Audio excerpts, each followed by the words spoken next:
Halo teman-teman, Assalamualaikum warahmatullahi wabarakatuh. Jumpa lagi di channel Yogi Pradana Marta. Oke teman-teman, untuk teman-teman yang baru saja menemukan channel ini, untuk teman-teman yang baru saja menemukan video ini, jangan lupa untuk klik subscribe, kemudian klik tanda loncengnya, supaya teman-teman semuanya tidak ketinggalan informasi-informasi terbaru dari channel ini. Tentunya seputar penyembuhan asam lambung, penyembuhan GERD, kemudian penyembuhan anxiety, seperti itu ya teman-teman. Nah, oke teman-teman, di video kali ini ya, di video yang singkat ini, saya ingin membahas tentang kenapa dan bagaimana serta apa solusinya ketika kita sulit sembuh dari GERD, anxiety, asam lambung, psikosomatis, seperti itu ya. Jadi kita kupas supaya teman-teman selalu ingat, supaya teman-teman ini mendapatkan informasi yang bermanfaat, mendapatkan sesuatu yang bermanfaat untuk teman-teman, sehingga nanti bisa teman-teman terapkan dan bisa menjadi wasilah kesembuhan dari teman-teman semuanya. Oke ya. Jadi ini kita mulai dulu dari pengalaman saya ya. Pengalaman saya dulu. Saya dulu juga merasakan apa yang teman-teman rasakan, mulai dari keliengan, keringat dingin, sesak napas, jantung berdebar-debar, badan panas dingin, meriang ketika sore, takut mati, takut bepergian, leher mengganjal, kepala berat, dada berat, dan semuanya, mata blur dan sebagainya. Semua pernah saya rasakan ya, dada berat termasuk itu juga.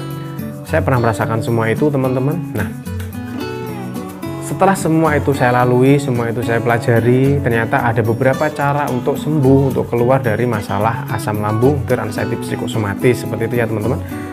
Jadi ini harus teman-teman perhatikan betul bahwa masalah asam lambung, masalah GERD, masalah anxiety itu diakibatkan dari beberapa faktor, bukan hanya di salah satu faktor saja. Seperti itu ya.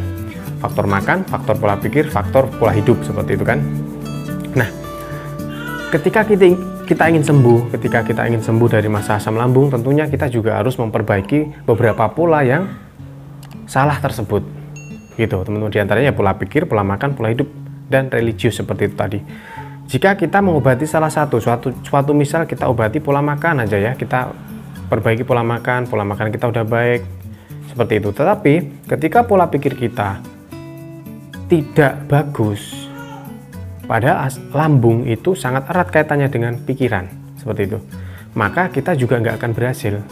Intinya dengan kata lain, ketika kita hanya berobat ke medis seperti itu, maka kita juga tidak akan mendapatkan kesembuhan, seperti itu teman-teman. Karena apa? Karena ada 3 faktor: pola pikir, pola hidup, pola makan itu. Nah, biasanya orang yang GERD, orang yang anxiety ya, psikosomatis seperti itu dulu ya, saya tuh dulu sering banget mendengarkan salah satu artikel, membaca artikel, kemudian juga mendengarkan wejangan-wejangan ataupun informasi-informasi dari tenaga kesehatan, dari dokter yang juga kebetulan beliau ini pernah merasakan asam lambung, GERD, anxiety, psikosomatis, seperti itu ya. Jadi ketika kita hanya mengobati masalah fisiknya saja, maka kita juga nggak akan sembuh teman-teman. Sembuhnya lama. Karena apa? Karena ada faktor pikiran. Ketika kita obati pikirannya terus, tanpa kita obati secara medis, itu juga kurang optimal. Dengan kata lain, kemungkinan berhasilnya juga kecil. Jadi di sini kita harus mengobati beberapa pola tersebut teman-teman, mulai dari pola pikiran ya, kemudian dari segi medis seperti itu, kemudian dari religi. Religi itu adalah fungsinya sebagai penenang jiwa, sebagai penenang pikiran, sebagai bentuk kepasrahan kita kepada Allah Subhanahu wa Ta'ala. Seperti itu teman-teman ya. Jadi suatu misal seperti ini. Orang sakit GERD, anxiety, asam lambung, psikosomatis itu ibaratnya 100% ya. Yang 90% itu dari pikiran, yang 10% itu dari fisik. Seperti itu. Suatu misal. Kebanyakan orang yang GERD, anxiety, asam lambung, psikosomatis ya, itu mengalami yang namanya kelingan, sempoyongan ya. Kelingan, sempoyongan itu sudah sesuatu yang wajar sekali. Kemudian juga keringat dingin, berdebar-debar. Nah, setelah kita cari teman-teman ya, kalau kita cari secara medis seperti itu ya, kita cari secara medis, sebenarnya untuk kelingan, kemudian keringat dingin, lemas, mata buram ya, itu bisa jadi karena satu, kita kurang cairan ya, sehingga oksigen yang seharusnya dibawa ke otak itu terhambat. Karena apa? Karena kita kekurangan cairan, seperti itu. Karena cairan itu sendiri Dan ini kan juga merupakan salah satu alat ya untuk membawa oksigen ke seluruh tubuh seperti itu. Karena darah pun juga berbentuk cairan seperti itu, teman. Makanya kita harus minum sehari itu minimal 8 gelas lah seperti itu, teman-teman ya. Kemudian kita kadang juga kadar HB kita itu turun, teman-teman. Kadar HB kita turun. Makanya ya pokoknya kita cek aja kalau kita merasa lemas, keringat dingin, berdebar-debar. Pokoknya ada beberapa faktor. Pertama, kadar gula ya, kadar gula kita turun. Kemudian kita kurang cairan, kurang minum. Kadang juga HB kita turun seperti itu, teman-teman. Ya. Nah, kalau HB turun, kita kan bisa cek ya, kita bisa cek kalau misalnya HB kita nggak apa-apa ya berarti nggak apa-apa. Kalau misalnya turun ya kita minta vitamin, kalau nggak gitu kita perbanyak makan makanan seperti apa itu namanya, sayuran bayam seperti itu, teman-teman. Kalau misalnya kurang cairan ya udah kita minum sehari 8 gelas minimal seperti itu. Nah, kemudian yang terakhir adalah kadar gula. Nah, kadar gula kita rendah seperti itu. Saya itu dulu juga pernah, teman-teman. Habis makan kadar gula saya itu di bawah 100. Padahal saya habis makan, rasanya itu ya keliengan, keringat dingin, berdebar-debar, kayak nafas itu terganggu seperti itu. Ternyata setelah saya cek di laboratorium, mulai dari kolesterol aman, kemudian HB aman. Ya, yang nggak aman itu ternyata kadar gulanya, teman-teman. Kadar gula saya itu di bawah 100. Sekitar 80 berapa seperti itu. Makanya saya merasa kayak mau pingsan, kayak lemes, kayak jantung berdebar-debar, kayak nafas itu nggak enak seperti itu. Nah, itu faktornya adalah salah satunya gula, kadar gula kita turun. Nah, makanya maka dari itu, teman-teman ya, kalau kita konsumsi ini ya, kan yang paling simpel kalau kita itu kekurangan kadar gula dalam tubuh, nah otomatis kan kita harus makan gula, makan nasi seperti itu kan. Nah, maka dari itu, teman-teman ya, kita harus makan 2 jam sekali 10 suap seperti itu. Kita orang asam lambung anxiety, psikosomatis itu makanya nggak boleh terlalu banyak, tapi dikit-dikit tapi sering. Itu aja, teman-teman, rumusnya ya. Sedikit tapi sering gitu. Supaya apa? Supaya energi kita itu tetap ada. Karena orang yang anxiety, asam lambung, psikosomatis itu kebanyakan karena banyak pikiran, banyak mikir, akhirnya energinya terkuras habis. Ya, intinya seperti itu. Intinya seperti itu, teman-teman.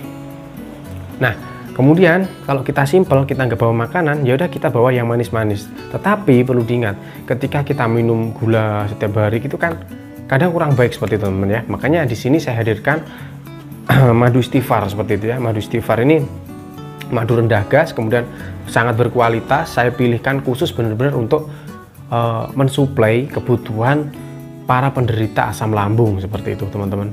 Ketika kita milih sembarangan madu itu tentu tidak cocok untuk teman-teman, karena sifat dari madu itu sendiri panas, biasanya seperti itu ya, panas, kemudian bergas tinggi. Nah, seperti itu. Makanya karena pengalaman saya dulu sakit, mengatasi masalah sakit GERD, anxiety, asam lambung, psikosomatis, saya beralih-alih madu seperti ini, seperti itu. Akhirnya saya temukan madu ini, akhirnya saya formulasikan seperti itu untuk madu produk saya ini, seperti itu ya, teman-teman. Madu istighfar seperti itu. Nah, jadi kita kemana-mana bisa aja konsumsi itu ya. Madu ini kan manis seperti itu kan. Kita konsumsi setiap sehari 3 kali atau sehari 2 kali, itu juga sudah cukup untuk memenuhi kebutuhan energi kita seperti itu, teman-teman ya. Jadi yang pertama tadi bisa dari gula darah, bisa dari cairan, bisa dari HB kita turun. Nah, itu adalah faktornya 10%, teman-teman. Yang 90% itu dari pikiran kita. Pikiran itu ada rasa trauma, ada memori masa lalu, kemudian juga ada sugesti, teman-teman. Ada sugesti. Jadi orang yang GERD, anxiety, asam lambung itu kebanyakan sugestinya buruk-buruk. Ketika kita mensugesti ataupun ketika kita mempunyai pikiran, waduh, napas saya kok nggak enak, maka akan muncul beneran nafas yang nggak enak. Karena organ tubuh kita ini semua dikontrol dari otak, teman-teman ya. Kita meriang setiap sore kita panas dingin seperti itu. Itu karena kita kadang menjadwalkan ya, alam bawah sadar kita menjadwalkan sesuatu bahwa aduh, nanti jangan-jangan nanti sore saya badannya panas dingin lagi seperti itu. Nah, kita membuat alarm seperti itu, teman-teman. Makanya setiap sore badan kita panas dingin seperti ada ini ya, mau meriang, padahal enggak. Nah, itu karena apa? Karena kita seperti menjadwalkan, kita seperti mensetel alarm kita, alarm otak supaya respon dari organ tubuh kita seperti itu. Suatu misal kita keliengan seperti itu. Waduh, nanti kalau saya sore saya keliengan seperti itu. Nah, karena kita udah mensugesti seperti itu ya, makanya di dalam otak kita itu terbangun sebuah alarm, teman-teman. Waduh, nanti berarti saya nanti berarti saya keliengan. Nah, akhirnya keliengan juga. Nah, jadi ini sama halnya permainannya seperti hipnotis. Kita menghipnotis diri kita dengan hal-hal yang negatif. Makanya untuk mengobati GERD, anxiety, asam lambung, psikosomatis itu ada 3 cara, teman-teman. Ya, ada 3 cara. Yang pertama adalah cara medis, itu 10%. Cara medis apa ya? Kita ketahui dulu penyebabnya apa keliengannya, entah dari kurang kadar gula, atau kurang HB kita turun, atau kita kurang cairan. Seperti itu kan? Nah, itu dari segi medis. Untuk dari segi pikiran ya, kita lakukan hipnoterapi, kita lakukan sugesti-sugesti yang positif, kita masa bodoh, kemudian kita juga kita cuek aja dengan apa yang kita rasakan. Pokoknya kita selalu masuki pikiran-pikiran kita dengan sesuatu yang positif, dengan sugesti-sugesti yang positif. Yang negatif kita buang, seperti itu juga bisa. Kemudian yang terakhir adalah dengan religius. Makanya saya terapkan 3 PR. R, religius, ataupun tentang agama, tentang ibadah, tentang pendekatan diri kepada Sang Maha Kuasa Allah Subhanahu wa Ta'ala. Kalau orang muslim seperti itu, teman-teman. Jadi ketika kita sudah dekat, ketika kita sudah ibadah kita perbaiki ya, insya Allah kita akan timbul rasa ketenangan jiwa, kemudian juga adem ayem seperti itu, teman. Kalau kita udah adem ayem karena kita udah merasa ada perbaikan ya, ada perbaikan perilaku kepada kita, ada perbaikan ibadah untuk Allah Subhanahu wa Ta'ala kepada dari kita gitu kan, itu akan timbul rasa nyaman, tenang, ayem. Kalau kita udah bisa menciptakan itu ya, dari 3 tadi, segi medis kita udah ketahui, kita selesaikan masalahnya, kemudian dari segi pikiran kita juga sugesti positif terus, dan dari segi religinya kita perbaiki, insya Allah teman-teman akan pasti sembuh ya, dengan ridho Allah Subhanahu wa Ta'ala pasti sembuh, pasti, pokoknya ya pasti sembuh, nggak mungkin tidak sembuh seperti itu. Nah, oke ya. Dan jangan lupa untuk teman-teman kalau mau order madu istighfar sebagai sarana untuk penyembuhan GERD, anxiety, asam lambung, silahkan nanti hubungi saya di WA 08222 80 90 817, nanti saya cantumkan di deskripsi. Dan jangan lupa hanya order di lewat saya, seperti itu ya, teman-teman. Oke, saya akhiri. Jangan lupa klik subscribe, kemudian klik tanda lonceng supaya teman-teman tidak ketinggalan informasi-informasi terbaru tentang penyembuhan GERD, anxiety, asam lambung dari channel ini. Oke, saya akhiri. Wabillahi taufiq wal hidayah. Wassalamualaikum warahmatullahi wabarakatuh.